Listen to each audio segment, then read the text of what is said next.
Yes, welcome to another edition of Conversation of the Heart. It is your boy Tito.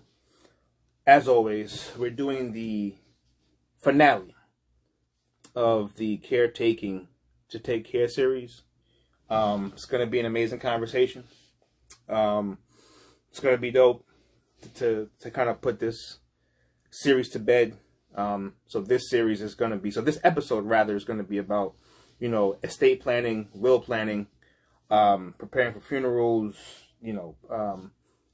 down to the very end. In the first two episodes, we covered a lot of ground, when it comes to, the process of getting the news when somebody's sick, to how that affects you mentally, emotionally, and also we went into healthcare proxies, went into some stuff on Medicaid and Medicaid, and which we will continue on this particular episode, but we went through the gamut of why you should have these tough conversations with your loved one early, right? And so this is the finale. This is, the last of the conversation that we're going to be doing upon this here, in collaboration, of course, with my guy at Debt Free Joel, and he's going to be coming on board, and this so should be good. And just waiting for him to come on here right now. There he is. Yes, sir. The man, the myth, the man, the myth, and the legend. So, it's funny. I saw your post earlier about everybody going to be outside this weekend for the next 2 days. Yeah, absolutely. And I'm like, man, everybody's outside. And we inside doing this. Yes.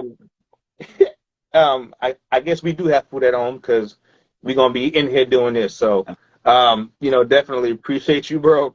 Appreciate you coming on. And the finale of this series. Absolutely. Started off as an idea, but we definitely made a finale well over almost 4 hours of content, and we're going to add on to that, so we cannot say that we didn't put this out there for the people. At least we. So that's the biggest thing. We tried, and I think that's the most important thing, and wherever it lands is wherever it lands. I'm cool with it. Yes, sir. So, look, we went through episode 1. We just to give the people a recap, we went through episode 1. We went through the emotional, the mental wear and tear on finding out that a loved one is sick, how to have those tough conversations, why you should have those tough conversations. Then we went to the healthcare proxies and why you need to have a healthcare proxy for your parent or grandparent, and also why you should have a healthcare proxy as well as a younger person too. We went through Medicaid, Medicare, which we'll touch on again today, but we touched on a lot of different things. But in the finale, this is also now preparing for the finale, preparing for the end. Yeah. What that looks like financially, and what that also looks like mentally, emotionally. Preparing for sickness is one thing when it hits you, but actually seeing the finale play out is completely different. Yes. And it brings a lot of different things and emotions and all types of things. But before we get there, so I want you to speak about, because, you are the finance guru here. You are the resident of Conversation of the Heart, financial guru, so I'm not going to touch this. I want you to touch on this right now. So the financial implications, right, of being unprepared for the finale. I just want you to speak about that just a little bit, and then we'll go on. So, first of all, coming to you live from Maud's house. This is why we're doing this. Also, shout out to your mom, shout out to your pop, shout out to my mom and my father as well. Thanks. Let's put this into perspective for folks that are watching, okay? Do you know how much an average funeral costs these days? Just funeral, wake, the burial, the hearse, the repast, if you want people over, all this kind of stuff. How much do you think that this costs? Now, I'm going to help you out. Anywhere from 16,000 to probably over 20. Okay? Yep. Now, something for folks to understand is that, let's say, for example, your parent whoever it is, says to you, don't worry about it, I have money in my account. If something were to happen to me, you can use the money in my account to be able to pay for the funeral. No, it doesn't work that way. Reason is because your name's not on the account. And just because you're the beneficiary doesn't mean you can walk in there and say, give me the money. It takes time. And when the death certificate is filed, and we'll talk about this, that whole process, once the death certificate is filed, the financial institution is notified. And once the financial institution is notified, that basically means from that point on, you cannot touch the assets in your parents' accounts, which means you, who are the guardian, you, who is the executor of the estate, you, the person that they put in charge, is the person that has to come up with that money. Now, you can go into debt if you want, but you know how I get down with that. But that's the point. See, the point is most people are unprepared for that because they think, most people don't have the money to do it in the first place, which is why they take on debt. But even when they think they do have the money via access of their parents' accounts, they still don't have the money because the funds are not going to be distributed fast enough for you to pay the funeral. So if someone died today, you're trying to get them buried by next week because you don't want this dragging out. You're not going to be able to take that money from your parents' accounts. What's the limit on Zelle? $3,500? Okay, and it's over a certain time. You can't do a certain amount over 10 days. So over 10 days is 10 grand. I just told you the funeral is close to 16, 20. 16,000. Yeah, 16, 20. Yeah. So do y'all have 6 grand just sitting around to be able to put up money? Most people aren't prepared for it. And that's where you see the GoFundMe's. Exactly.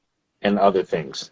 So I want to touch on, because I think this is very important to really know. And we're going to get to the other things, estate planning and will and stuff like that. Yep. But I want to get, because we touched on it a little bit in episode 2. Mm-hmm. But in this episode, I want you to tell the people, and I might touch on this a little bit, but I want you to tell how Medicare and Medicaid affects the financial aspect of this whole process. Because it does. It does. It absolutely does. So my mother was blessed enough to be able to reach an age where she qualified for Medicare. Now, Medicare and Medicaid are two different things. Okay? Yes. So Medicare is what you see on TV a lot. The Part A, Part B, Part C, Part D, blah, blah, blah, blah, blah. You see these things, all these channels, you see them. And you know what they do, just for a fun fact, they market these things during the day. Why? Because people like my mom were watching TV during the day while the rest of us were at work. So they market these things during the day. So Medicare is what's available, or at least what's available for senior citizens to have an insurance. And there's Medicare Part A, which is inpatient. So think about a hospital visit. Medicare Part B, which is, if you go to the doctor. Medicare Part C, which is usually called Medicare Advantage, which my mother had, which combines basically everything. So if you have a parent right now, just make sure they're on Medicare Part C, because it combines inpatient, outpatient, it combines drugs, I need prescriptions, whatever the case is. And then Medicare Part D is specific to just prescriptions, and that was based on the old plan. But that's Medicare. And I believe she had to pay a certain amount every year or whatever the renewal was. I forgot what the amount was, but it wasn't a lot. But it wasn't exactly free, okay? Right. And the reason why it's not free is because of Medicaid. Medicaid is for folks who have less assets available at the time, right? These are people who are, their money is not where they want it to be. They reach a certain limit. I forgot what the limit is. But that's basically when the government is paying your bills completely, right? In terms of your medical bills, right? My mother did not qualify for that. She had a house. She had certain Social Security and all this kind of stuff. So she didn't qualify for it. Mind you, I don't think my mother ever made more than 40-something thousand a year. That's a fact.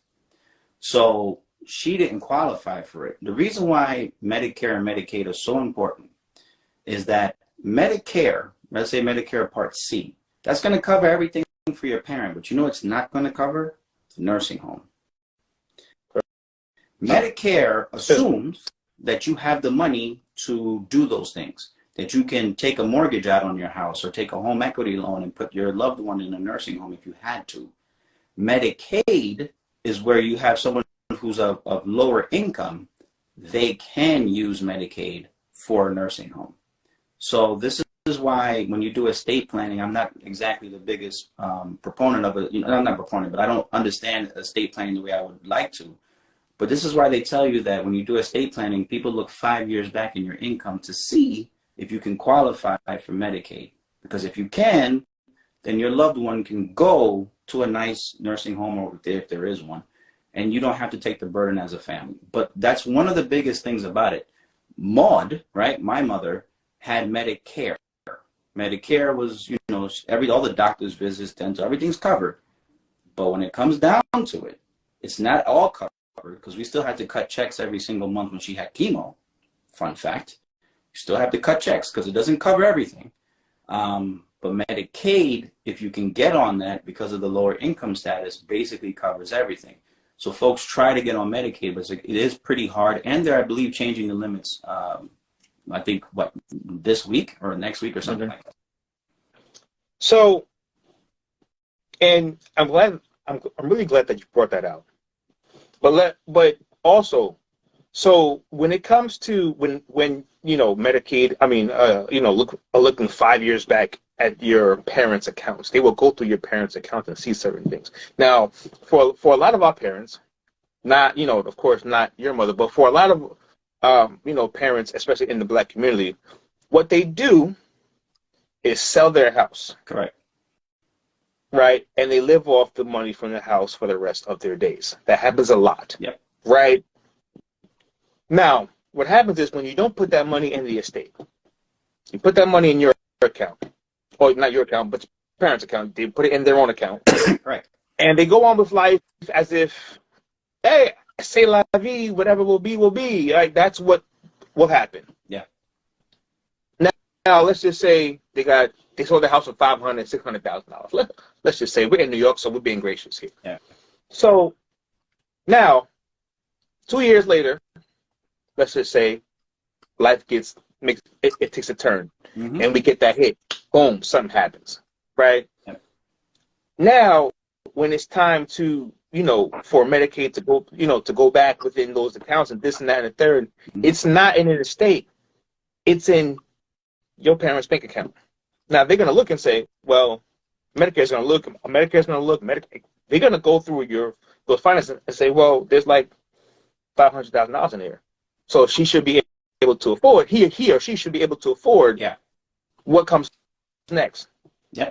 But what comes next could be almost $100,000 to $120,000 a year. Easily. Right. And something to consider. I don't know if Medicare has an income limit, but Medicaid does. Absolutely. Right. Yeah. Right. Medicaid does, right?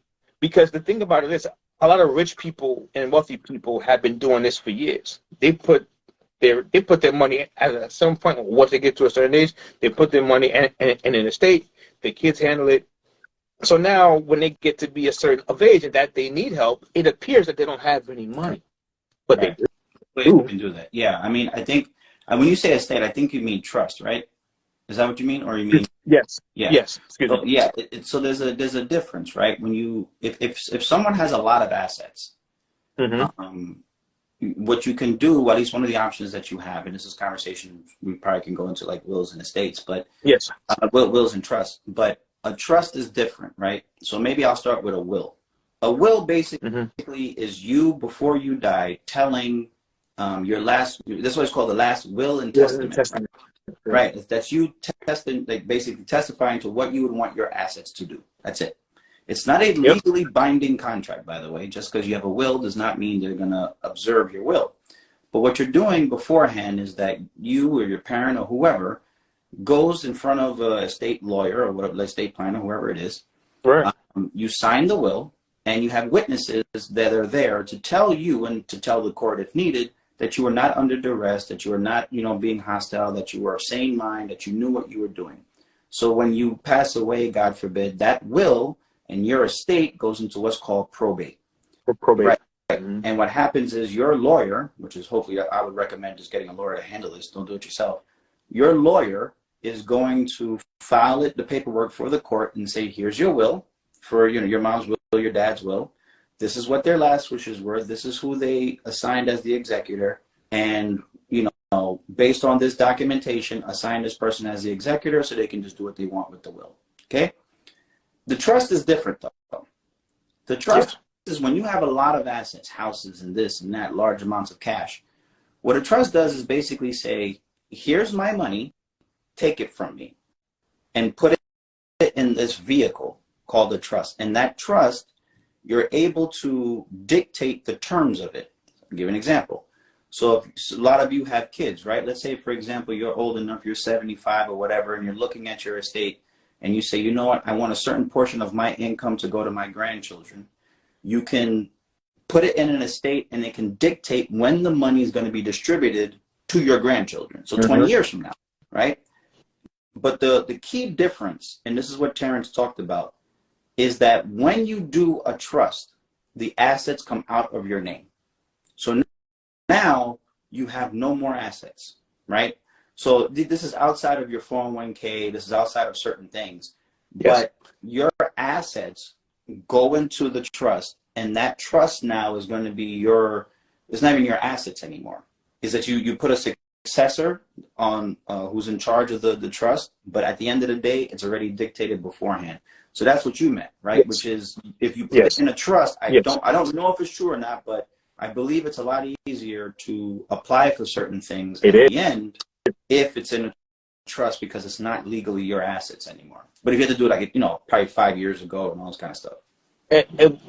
Right, which goes back to what we've been talking about having certain conversations early. Yes. With your parents or with your grandparents, because if you get certain things established early, like a trust, right, get lumps of cash out of their name early, then they can qualify for a lot more things, a lot more benefits and things like that.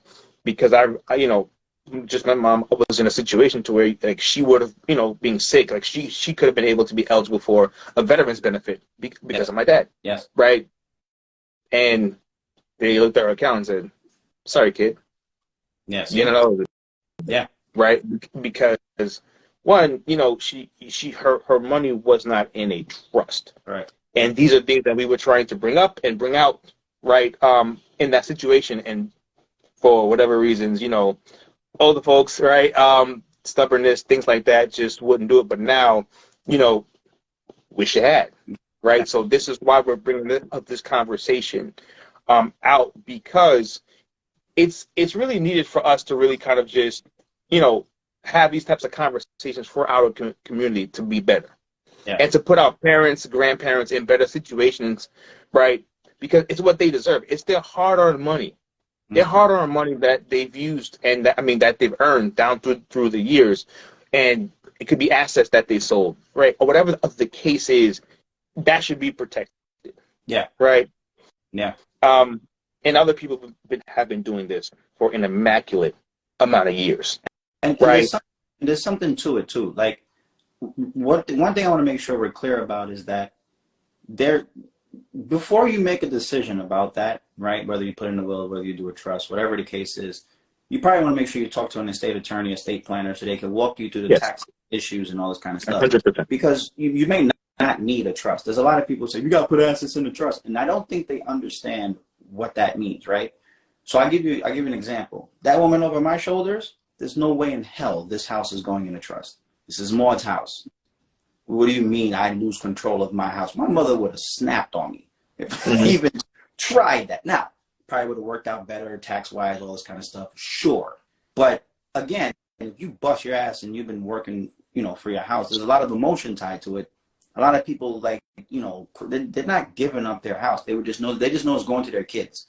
So if you do have these conversations, it's good to have a professional in the room so that people like Maud can hear it from a third person, right, and explain it to them in advance. But remember too, right, that would have been 5 years ago that I would have had to have that conversation, right? My mother 76, that would have been 71. My mother at 71 looked like 50. So ain't nobody telling her that she's gonna, God forbid something happens. My mother was not gonna have it. So for sure, there are risks and rewards with trust. But make sure you talk with a professional and make sure you know your parents, because that woman right there, if I told her that, it would have never worked. Right. And I think that's the struggle that I think a lot of us have, because I've been having these types of conversations with some of my friends, and they're just like, Terrence, my parents are not going to do that. No. My parents are not going to get a proxy. My parents are not going to do this. My parents are not going to do that. Yeah.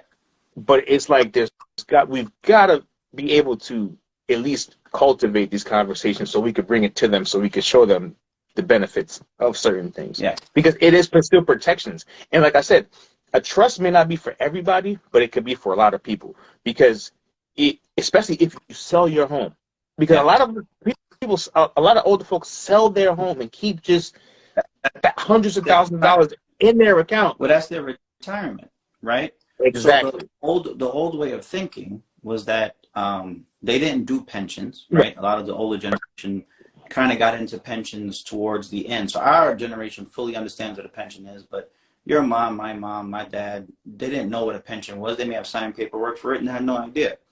So, and they didn't trust the stock market. You got to remember, they went through the real crash of '87, right? They saw it in real time. They saw people committing suicide and all this kind of stuff. So for a lot of them, their wealth was built on houses. So their retirement plan was to sell houses as they get older, maybe give a few of them to their kids. But if they have a few houses, you sell one of them, I make $700,000. Now to them, they say $700,000. I can't live off $700,000. What the hell? Which usually you can't. But at least not for a long period of time. But that's what they thought. They thought that they can just sell the house, get the assets, and they can live off that cash forever because they didn't contribute to the 401k. Right. So I know we kind of touched on it earlier, but funeral expenses. We don't like to think about it, right? But this is reality, right? And the one thing I could say is check your parents' life insurance policies if they have one. They should, but if they don't, but if they do, check it like early. Like make sure that they have certain things that it needs to be had on the policy. Because sometimes what I've realized is they think they have something and they don't. That's a fact. Right. And or there could be errors within the policy. Yes. Right. And it's like, oh wait, but it's something as simple as being a smoker or non-smoker. Yes. I've seen situations to where we have non-smokers that are like 75, 80 years old, non-smokers, and then it's checked off in the policy. Like that they're smokers, which is the problem. Yeah. Right. So, as you're going through your parents' or grandparents' things, check their life insurance policies. Make sure everything on the policy is correct. So whenever that time comes, it's not going to be a problem. And here's something to consider too. Even if you have funeral expenses and you're depending on the life insurance, it goes right back to what we discussed before. What makes you think they're going to cut a check fast enough for you to pay for the funeral? Yeah, probably not. No, especially life insurance. They're not cutting the check. So even if, again, as we go right back to it, your parent could be a millionaire. They can have a millionaire policy for their life insurance. They can have a millionaire policy. They can have $1 million in their 401k. They can have the house paid off. They could be sitting on cash. They don't need a trust. Everything's situated. If the funeral happens and you don't have the cash on hand available, it falls on your shoulders. You cannot go to mom's account and scream and bitch and moan while you're in the bank trying to get her money because the account is frozen, which means you need to prepare for funeral expenses before that so that the funds are easily distributed to whoever the, not only say power of attorney, but whoever the executor of the estate is, which is usually the same person as the power of attorney. Whoever you left in charge has access to those funds now so that they don't have to go in debt and possibly ruin their financial future because folks weren't prepared. And that right there is so true. And we talked about in the first couple of episodes about making sure that your name is on those accounts. Talk about tax implications of that. But having your name on those accounts is very, very much so important. Yeah. Because when you call to inquire about those things, even in death, you want to make sure you have that POA, or you want to make sure that your name's on those accounts. Yep. Officially. Yeah. You know what I'm saying? So a lot of it is get your paperwork in order.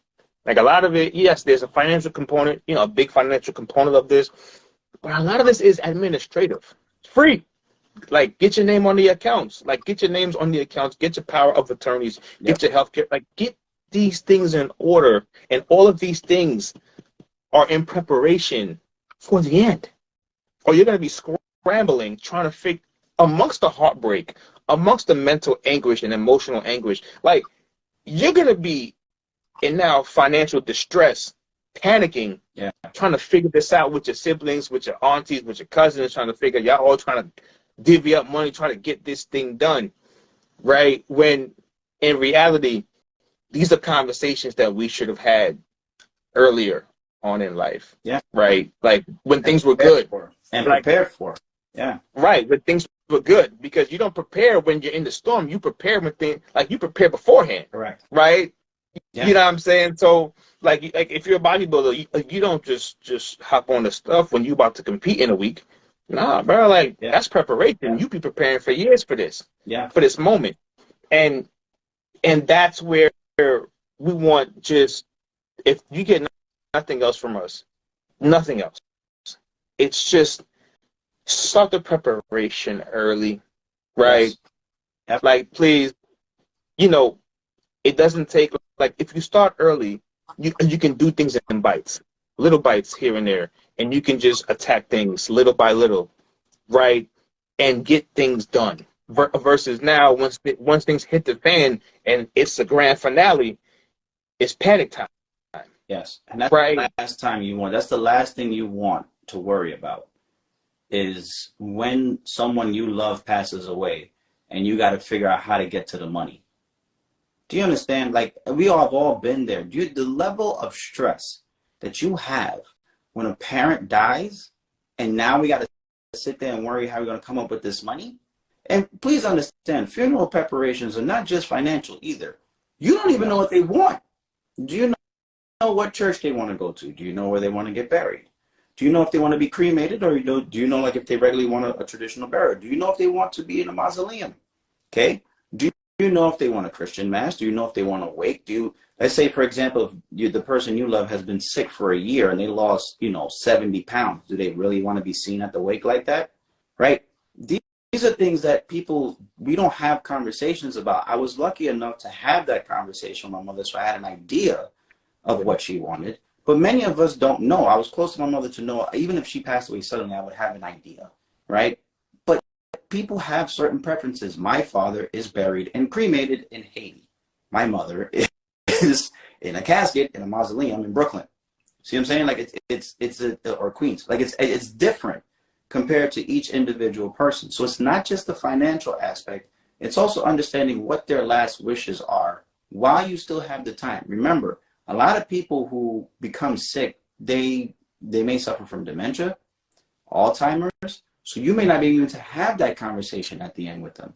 And that hurts, right? You don't even know what they want. They don't want to talk about it. Ugh.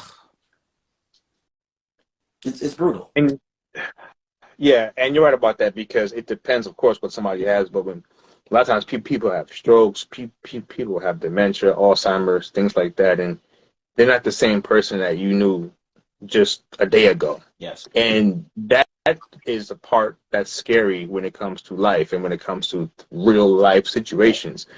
The person that you knew on Tuesday could have a stroke at any point, God forbid, on Wednesday. Even if they survive, they come out looking completely different. Yes. And that in itself is painful enough to even deal with that reality. Yeah. If I'm being honest. Yeah, absolutely. Right. So that's why it's so important to at least try to have those conversations with your parents. I know it's not easy. I know there's a lot of stubbornness. I know there's just people set in their ways. Believe me, I'm fully aware. But at least you did your job to have those conversations. At least you tried. That's what you can do. Because if you never tried, I mean, you just never know. You know what I'm saying? You might have a parent that could be open to it and one that's not, right? But at least you got one out of the two. You know what I'm saying? And that's what you can do. But I know at least at bare bones, just get the healthcare proxies, get the POAs. Yeah. Just get certain things in order. You may not get them all right, but at least have these conversations. You know what I'm saying? So, and this is a tough one, but and I'm going to go here because we kind of covered a lot of those topics of financial administrative things. Yeah, sure. But when it's the end, like, and it is and someone passes away.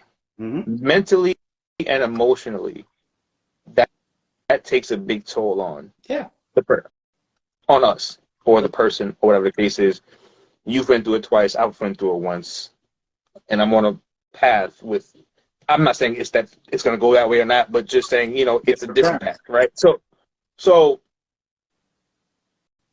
the grief part of it, right, is something.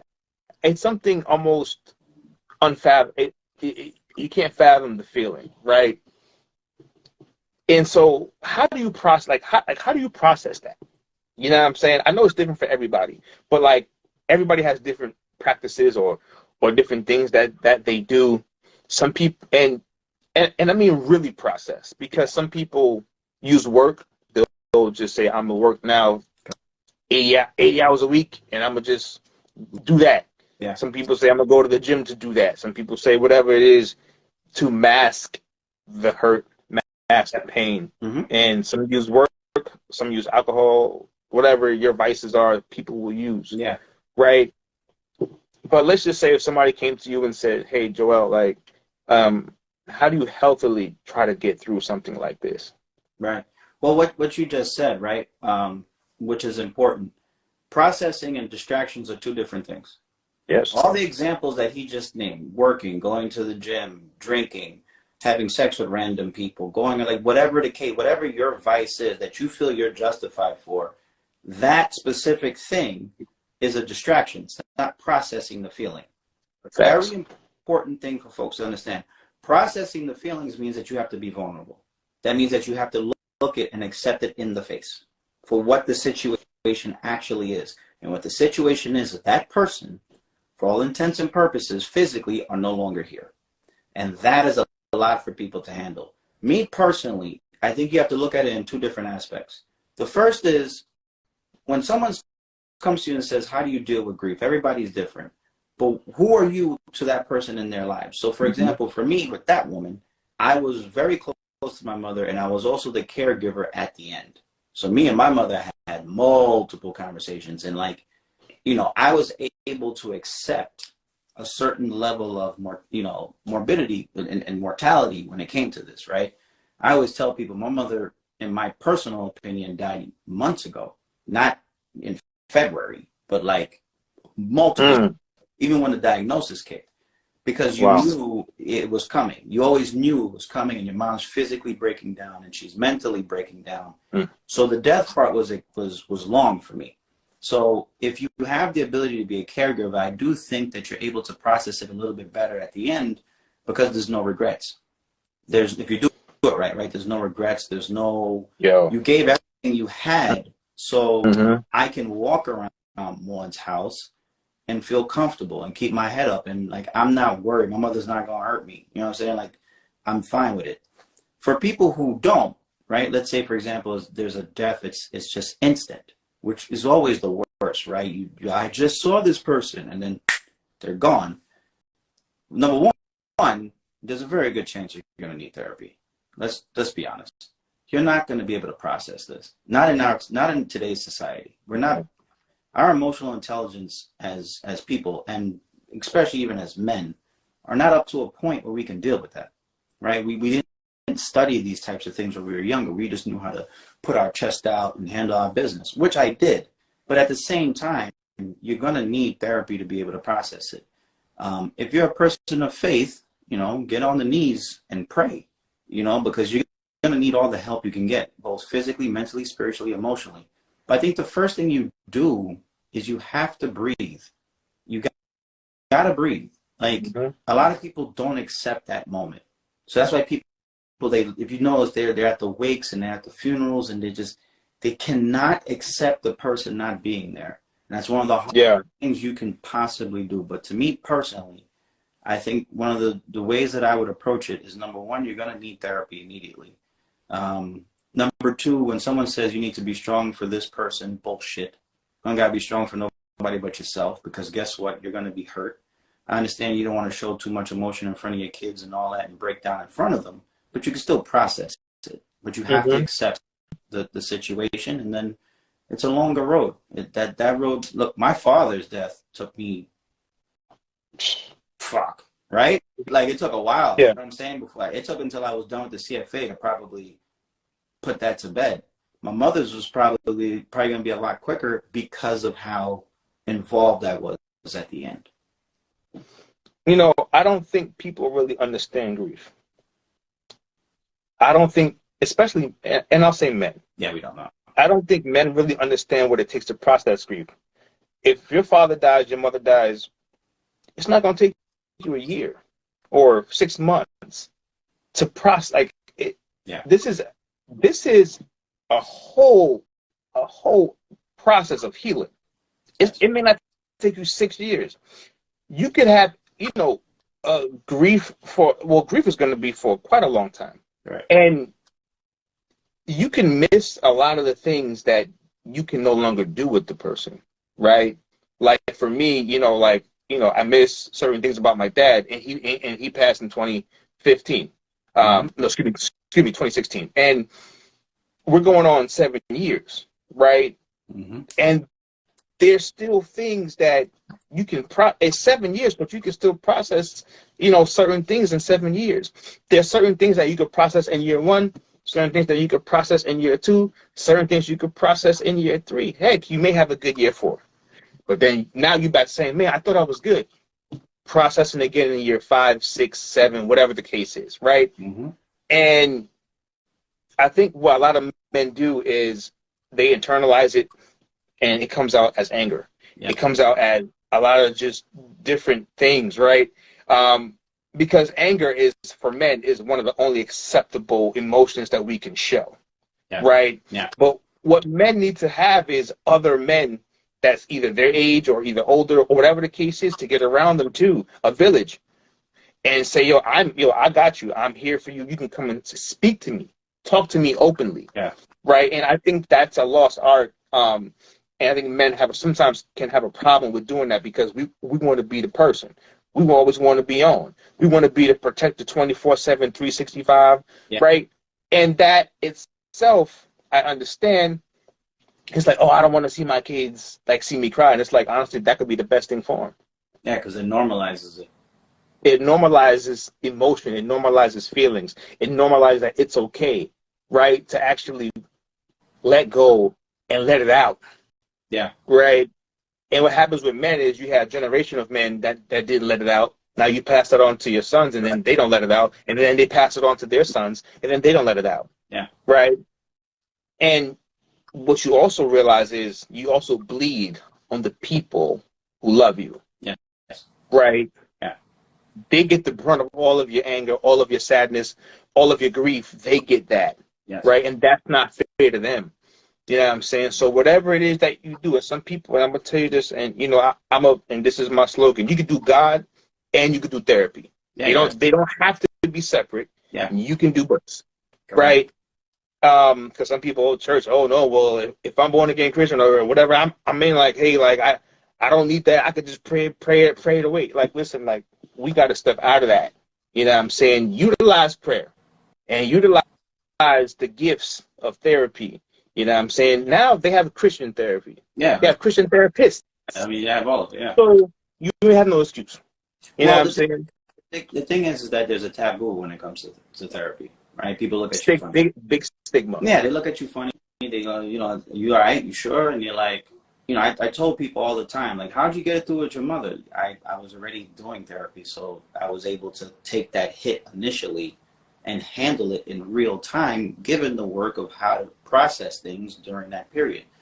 But most people, they have this stigmatism against it. I personally don't care, but there's a certain, I can tell you from a person of faith, right?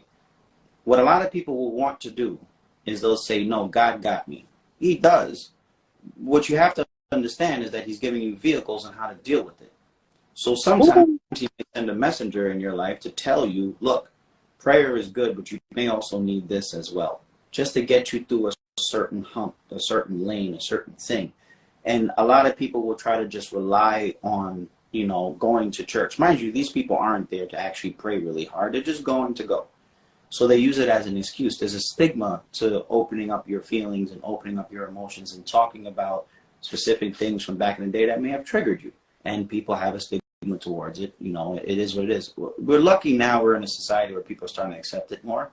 But, you know, it's not just the faith part. But the one thing I will tell you is therapy is a lot easier when you have faith, right? Because what you do, if you are a true person of faith, is you let God do his job, right? Mm-hmm. So your job is to just walk, right? Sometimes you can see in front of you, sometimes you're just feeling through the dark, but your job is to walk. So if you're going to look at something scary like therapy, and that's the first time you're handling it for the first time in your life, and you don't know how you're going to handle it, that's when you pray. And for a lot of us, and you made a lot of great points, and for a lot of us, what we do for the physical is we pray that God leads us to the right therapist. To the right doctors or surgeons, who's doing the work on our bodies. And it's like, Lord, send me the right surgeons and doctors, and let them, bless their hands and do all of the things that we need to do so that the surgery can go correct, and, send me to the right doctors. Mm-hmm. You can do the same thing with the therapist, Yeah. Same thing with the therapist. You know what I'm saying? Let prayer lead you to the right therapist. You know what I'm saying? So you can get the help that you need and be comfortable. And here's something, just cut you off. There is no stigma against get the help that you need, right? I can see people, whenever they hear this, they're like, I don't need no help. Fuck you talking about? Yeah, you do. Shut up. Yeah, you do. Because you're not able to process it in real time. Be an adult and realize what weaknesses you have. Now, I am not saying to do it via the commercialized route of what we're seeing on social media, where every single fucking person has a trauma, every single person wants to go to therapy, every single person wants to come on here and tell you all their bullshit. No, I don't mean that. What I mean is, you specifically having an issue and knowing something ain't right doesn't necessarily, that help is going to make you a better person. Whether you want to keep it private or not, it's not a big deal. But doing it allows you to shift gears. I'll leave you with this. Some of the people you look up to in this life do that. Everybody, look, if I told you who's the greatest rapper of all time, a lot of people are going to say Jay-Z. Guess what? Does therapy. A lot of people who play basketball, people love LeBron James. I guarantee you, with that level of income, that level of notoriety, that level of hate that this man receives on social media, he does therapy. Guaranteed. Your pastors, so let's keep it, if you want to keep it Christian, and I don't listen to that. If some of your pastors are in therapy, that's just the reality of the situation. They may not say it because they may not be holy to say it, but they in some therapy too. You know what I'm saying? So whoever you look up to, who and again, it's about going to somebody qualified. And some people must say, I'll go to my pastor and talk to him. He's not qualified. He's qualified to lead you spiritually. He can pray with you. He can pray over you, but he's not qualified. He's not qualified to bring you through certain things that you're going through. If there's imbalances, he's not going to be able to do it. He or she is not going to be able to do it. I think that the way I look at it is both. That's just me personally, right? Me too. Some people, will just say, I'll just do therapy. I'm not really a church person, or I'll do church. I'm not going to do therapy. Me personally, I think you do both. Because you can receive both and move in the right direction, right? Like I always tell people, I had a doctorate in faith from this woman right here. Yep. Right? There is no amount of therapy that could have taught me that in person, right? Nothing could have prepared me for that, to see it in real time. But also ways for you to vent. Because guess what? Us as men, we don't vent, right? We don't talk. Like you'll call me and say, yo, man, how you holding up? How you feeling? And I know when you say how you're feeling, you're not asking me how I'm feeling like, yo, you good? No. You're asking me more like, are you okay? Like, have you let it out? What are you doing to deal with this? Yes. That's different than somebody just calling you and being like, are you good? All right, cool. That don't mean nothing. Nothing. So if you don't have those people around you, then you're gonna need some level of therapy to get through that. It doesn't mean you have to be on therapy your whole life. Doesn't mean Sometimes you need it for a short period of time to be able to handle your business. And so be it. And then if you come out a better person or something, let me tell you something. I don't want to be too vulgar here, but like, you got to be a real bitch ass to make some fun of somebody who's actually doing therapy for the right reason. And I'll say it to your face twice on Sunday. Like, you got to be a real bitch ass to be able to do that, right? If someone's really going through something. Now, again, caveat, the people on social media who just want to, you know, play victim, I could care less for. But the people who say to themselves, no, this is what I'm going to do because something ain't right. I just don't feel right. Something's wrong. You go to therapy for a couple of months, you talk it through, and then you go about your business. What's the big fucking deal? And it's not a big deal, but I think for a lot of people, men especially, because women out here getting healed, and you know what I mean, they out here in church, they out there in therapy, they out there doing their thing. Most, not all, but for us men, like, we've got to get on the same wave, like, of just saying, what is it gonna take for me to get through this? Like, I can't party it away. I can't drink it away. I can't sex it away. You know what I mean? I can't fight it away. Like, and I can't lift any amount of weights away. Yeah. This thing. Yeah. Right? It's temporary. A lot of times we do temporary fixes, right? Like what you were talking about earlier. Whatever your vice is. Whatever it is, you can't just fix it on your own. A lot of times you need a separate person to walk through these things with, to strategize certain things with you, and having a good village is priceless, especially with men. Yeah, absolutely. You know, I'm blessed enough, you know, to have certain men around me like yourself who call me and say, bro, how you, like, yo, are you good? Yeah. And you know what? I don't even want to know if you're good. I'm just gonna pray for you right now. Right. And that's something that's priceless, and I really can say this publicly. I appreciate you for that. You know, but if you don't have those things in place, figure out how you can get them. There's lots of men, you know, there's tons of men's groups. There's lots of different programs that are out there. And if you don't know what the programs are, then you could DM me and we could look through them together. You know what I'm saying? And we could figure it out of how we can get you the best help that you need to process a lot of these things. Yeah. Because a lot of men don't process grief. We don't process emotion. We don't process. We just go. Yeah. We just on the go. And then you wonder why 7 years later, you're still with the same trauma that you started with. You know what I'm saying? Or 10 years later or 15 years later, it's like you're still on. It doesn't matter how much you exercise, how much you work, you're a workaholic, no matter how many businesses you open, no matter what you do to keep busy, nothing is going to fix it until you address it. Until you really face it like this. I got one for you. For the people who are watching, right, that usually see me talk about finance stuff, what the... Don't curse, Joel.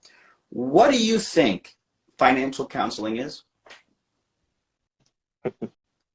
What do you think it is when you and your significant other sit across from me and talk about your finances?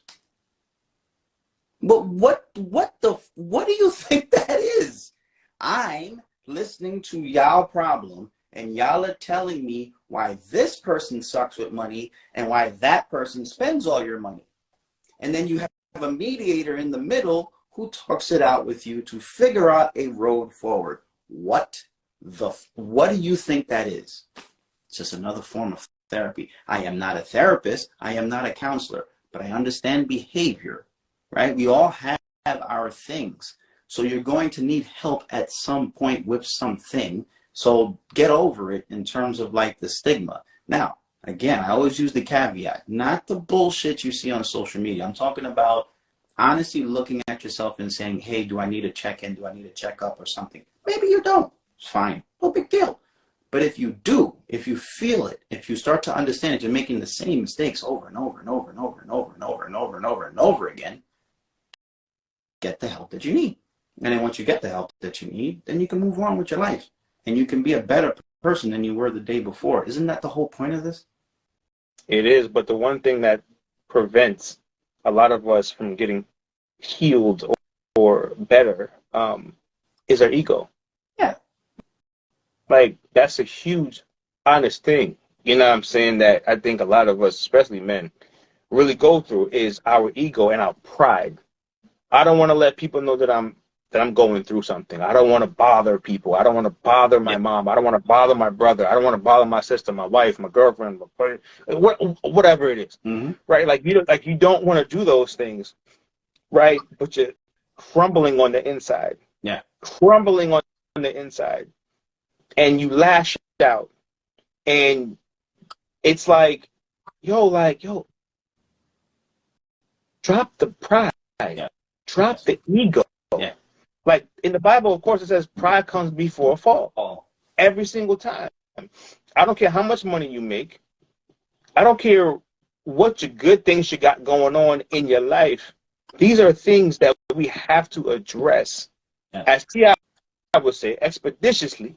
Yeah. You know what I'm saying? To get the results that we need so that our houses can be better, our homes can be healthier. Right. Our relationships with our significant others can be better, right? And we're not holding things in. And also, because why do you think men dying early? You holding all that shit in. I mean, what do you like? I've had an ulcer, folks. I know what it is. It's not cute. Had it when my father died. I know exactly what that is.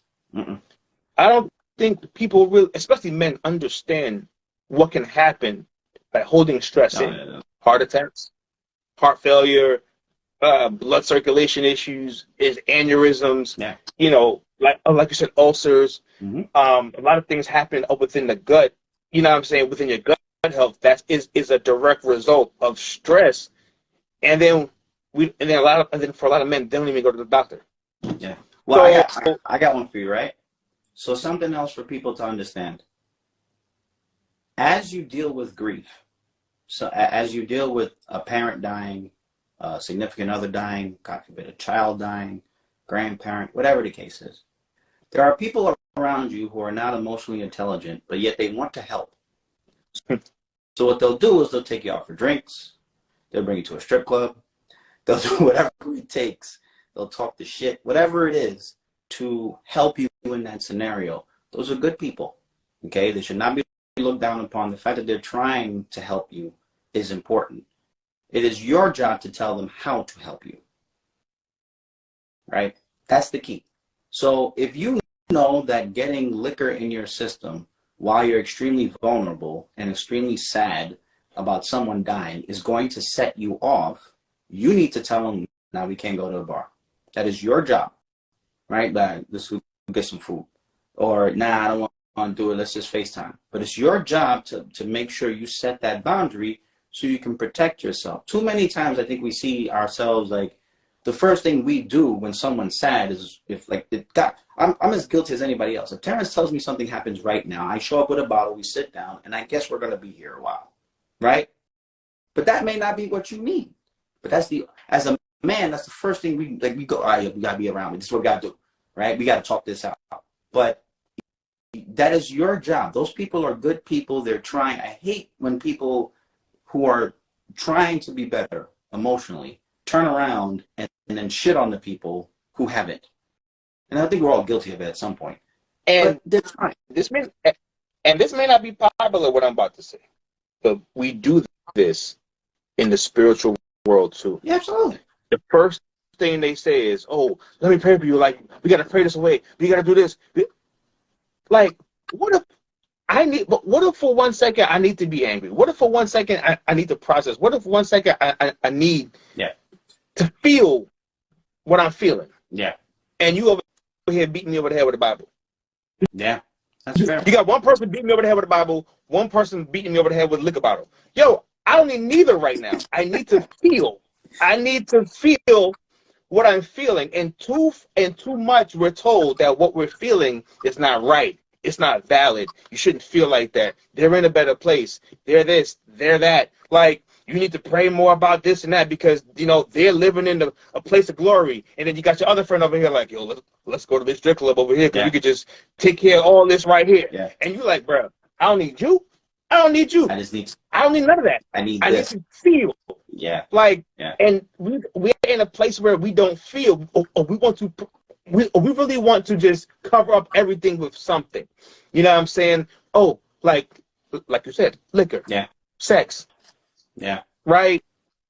And people want to push their agendas on you because maybe that works for them. Yeah. Instead of asking you, hey, bro, what do you need? Because you What do can't. what do you need from me? Yeah. Because you can't push what works for you onto someone else, right? So, for example, if your faith is a very big proponent of your life and you're talking to someone who doesn't have faith, you're going to run into a wall because that person's going to look at you and see every single other person in their life that has ever come to them and tried to pray with them and just try to like push you away, right? It's the same way if you try to go to somebody, like I said before, if you're mourning or whatever the case is, and for some reason you're talking about liquor and you know the person's going to get emotional and break their hand against the wall, don't give them the liquor, even if it works for you.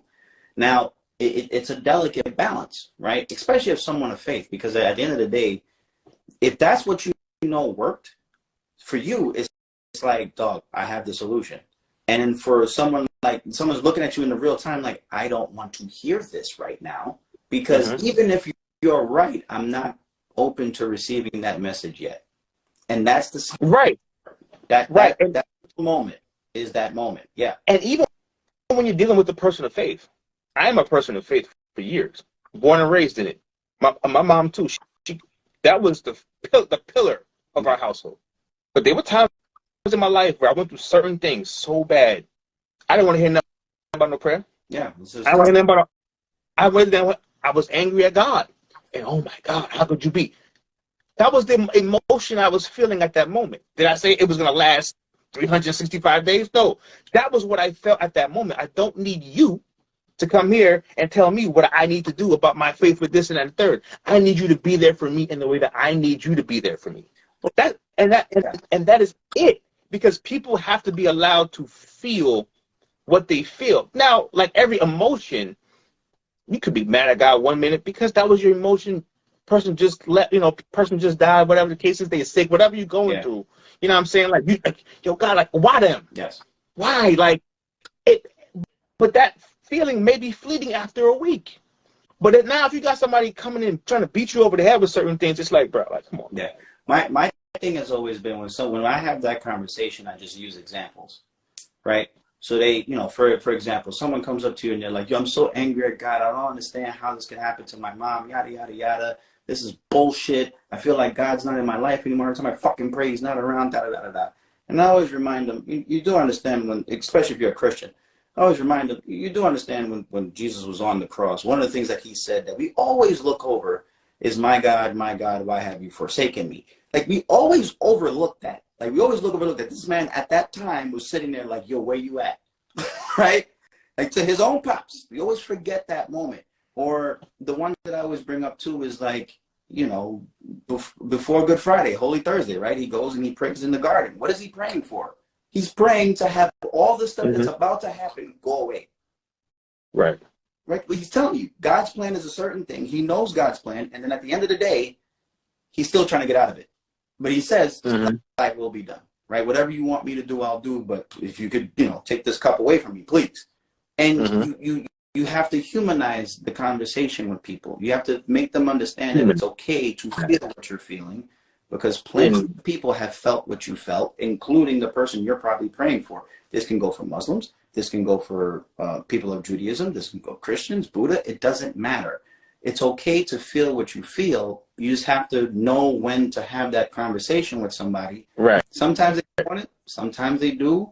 My brother, for example, wasn't trying to hear it. But I'll tell you what I did to him. One day he came by the house and I just quietly told him. I said, you can come here all you want, but your mother's not here. The only way you're going to get to your mother is if you pray, because you know what she did. And it just stuck with him. And finally he was able to get it. You see what I'm saying? So the problem with grief is that it's so permanent at the time that we just don't understand how we move forward. And I think a lot of people don't realize that there is life after this. And the person that you're crying about, the last thing that they're going to want is for you to be sitting there like that. Facts. That's a fact. So this woman, that one right there, please. It I saw it. I saw it in real time. She never questioned that time. But I tell you what, she was pissed off a few days. I'll tell you, she was pissed off a few days. Which is normal. And sometimes people act like Jesus never got mad when in the Bible he flipped the tables over. Like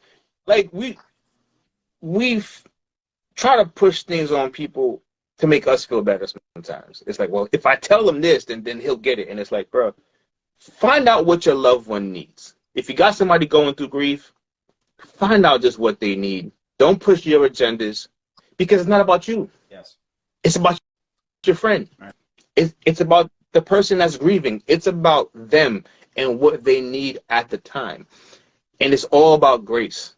Grace, like giving them grace. They may not feel what you think they should be feeling at this moment, but hear this. The person that you're looking at and saying, oh, they need to do this, you're going to go do it one day too. And I hope that people give you the same grace that you give others. Because it's a lot to process at that time.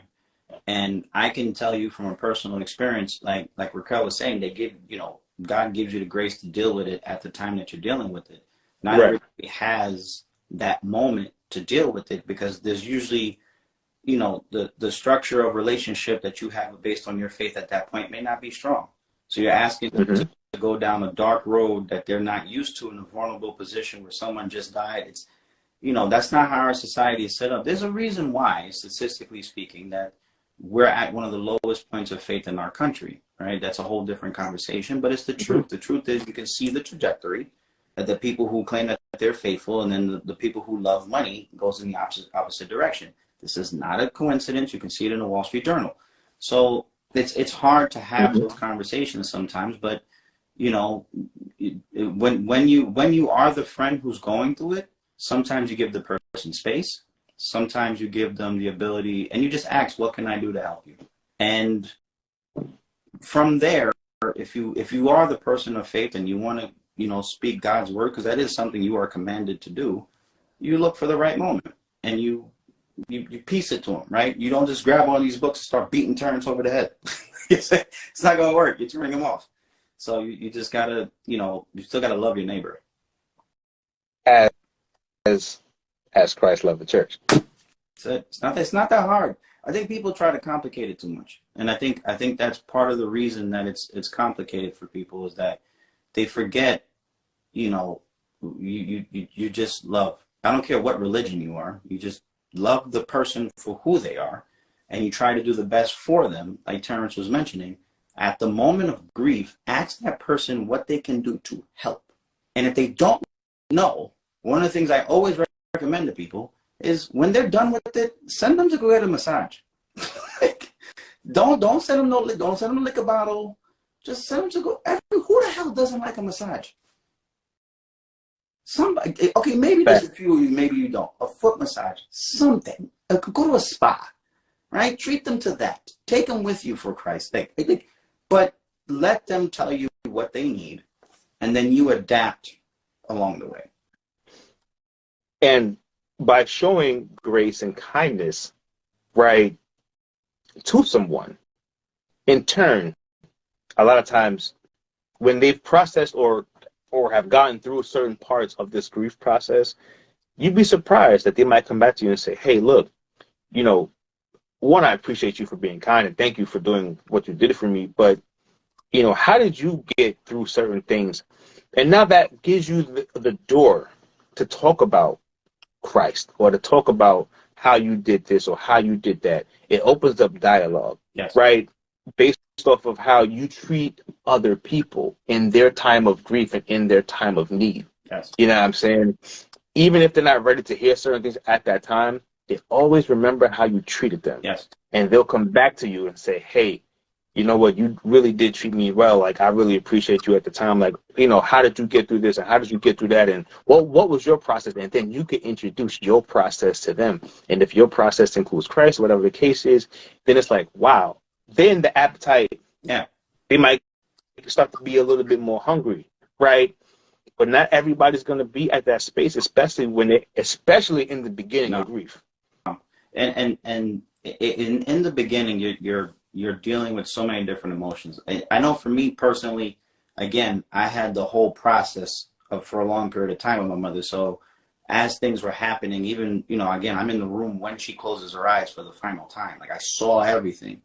Like, so for me personally at that moment, it was, all right, you move on to the next thing, because at that moment you've already processed your mom dying before. Now it's real. Mm-hmm. So you just picked up the playbook and said, all right, we got to, you know, and kind of keep it moving. But, you know, for everybody, grief is different. But here's the one thing that I will tell you all to kind of put a bow on this. All of you are going to have to go through it. Unfortunately, whether you believe in God or not, this is the one gift that we all have to accept. And I say gift because it's a humbling experience. It humbles you. It makes you realize that life is short. You will experience grief. And what I always tell people is this: look around. All of your friends, like I will age myself. I turned 40 this year. You know what that means? That means I can look at all of my friends and see how many parents are still alive for them, how many grandparents are still alive for them, how many brothers and sisters and cousins and friends and everybody that you know, that you love, especially on this social media platform. How many pieces of grief are you going to go through for the next 30 years? When you look at it in that lens, you must understand that if you don't have a way to deal with that, you're going to go to you ever notice that older people go to a lot of funerals? You ever notice that? Like every fucking day you turn around and like, oh, Jesus Christ, you're going to another funeral because of XYZ. Yeah. You have to learn. You have to see it for yourself. A lot of people turn 40 this year. Some people turn 40 already. Few people in their early 30s or whatever. Guys, if I took your life and times it by 2, you would be 65. You're going to go to more funerals for the next 30 years than you did for the last 30. Yeah, and it's so funny when you when you look at your own mortality, right? It's so funny. My brother always says, like, he was like, yo, man, I got like 20 hot summers left to go. He said, I got 20 more hot summers. He was like, good ones. He said, maybe good ones. He said, I'm not saying I'm going to 20 summers. He said, but I got 20 good summers left. And when you think about that, it's like, oh man, like, wow. Like when you, and I laugh at it, but it's true. Like, you know, depending on how old you are, you know what I'm saying? And you look, man, like my mortality is looking different, right? And what does that look like for us for the rest of our lives and things like that? You know what I'm saying? So, you know, look, it's like I said, treat everybody with kindness, treat everybody with love, respect, and compassion, and be their safe space.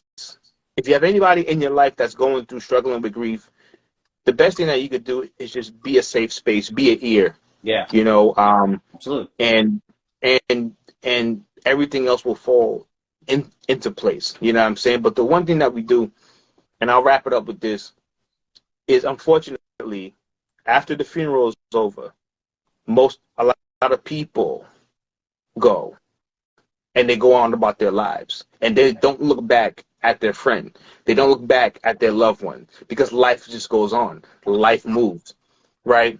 But I can tell you this from experience: you need your village more so after the funeral, Correct, than during or before. Correct. That's when they're gonna need you. Yeah. And it's sad sometimes that once the funeral is over, the support is over. Oh yeah. You know what I'm saying? But the one thing I'll tell you in closing, your mom was incredible. And I know that it's still new, still fresh, but whatever, you know, from one man to another, one black man to another, whatever you need from me at any moment, at any time, I got you. You know what I'm saying? And that is a fact. She raised a gentleman, and I know that she's definitely proud. Your father's proud, and it is a job well done. But whatever it is that you need from me, you know, without a shadow of a doubt, I got you. I appreciate it. I mean, look, I'll say it to everybody here. I blame Terrence. Reason why is because he started having me do these things. But this is the one time I came to Terrence and said, this is a conversation we need to have. Specifically because I get to tell my mother's story. So I get to talk about Maud, right? Instead of me cracking jokes on Maud, I get to tell Maud's life. And I get to tell what it was for Maud at that time. Yes, I call my mother by her first name, I know, but it's hilarious to me. But what you realize when you go through it in real time as a caregiver is that you are capable of handling it if you're prepared. But the last thing you want to do when someone dies is be unprepared. We've all been there. We know the shit show that comes. So like Terrence was saying, the entire time we did this live, if there's one thing you took from us blowing a bunch of hot air for, what is this now, 6 hours? At the end of the day, do the best that you can. Get the healthcare proxy in place. The healthcare proxy is probably the easiest one you can do, because it's like, look, if something happens, I know what to do. Okay? Then you can work on the power of attorney. Maybe you can work on the will at the same time. Maybe you can have them add beneficiaries to their accounts. Maybe you can have them have a will. Maybe you can have them have a conversation about what they would want at their funeral. And then when you are at their funeral, you can process your emotions now properly without wondering, how the f am I going to pay for all this shit at the same time? See, that's the one thing that gave me comfort, is that when everything was going down, Maud's the boss. Told me what needed to be happened. She trusted me to make sure things had happened, and it was executed the way that she wanted it done. I am telling you, as someone who went through this 2 months ago, life is a lot easier when you plan ahead. I hope you guys, take it for what it's worth. Take it for what it's worth. Like I said, at first I didn't want to do this because I'm going through my own stuff at the moment, and Joel knows about. But I think this. I don't think I know that this is a necessary conversation for our community, especially, right? And we literally left it all out here for probably 6 hours, a total of 6 hours of content surrounding the process, from beginning to the sickness, to what you do during the sickness, to preparing these conversations, all the forms that you need, the grief while they're sick, the grief while they passed away. And we just hope that you guys receive something from it, because that's the reason why we do this, is for us to cultivate tough conversations for our community. So again, Joel, I appreciate you. I thank you for bringing me this. This one, like you said, is your fault. But I thank you for doing this show. I thank you for doing this series in collaboration with me, so we could tell, you could tell your stories and I could tell mine. Different experiences, lots of things that we've shared, and I appreciate you for being vulnerable. And I appreciate you during this time, and I got you, bro. Always 100%, bro. Absolutely. You know what it is, man. I appreciate everybody for watching. After that, y'all leave us alone. We're kidding. I'm joking. We're absolutely joking. I'm joking. Yeah. Hey, yes, sir. Hit up at Debt Free Joel for all of your financial needs, for all of your financial things that, if you need, things going on with your budgets and things like that, you want to get debt free. At Debt Free Joel is your guy. You know what I'm saying? Tell a friend, tell him I sent you. You know what I'm saying? Because, he will get your money right. It might hurt. He might hurt your feelings a couple times, but he gonna get your money right. You know what? I will tell you, he will hit you. That he will absolutely hurt your feelings. Absolutely. You know what I'm saying? But at the end of it all, he will get your money right, man. So definitely. I always tell you the truth. That's all you gotta know from me. I got it from that woman. We'll tell you the truth. And we'll leave it at that, my brother. I appreciate you, bro. Love always, bro. Absolutely, brother. Have a good one.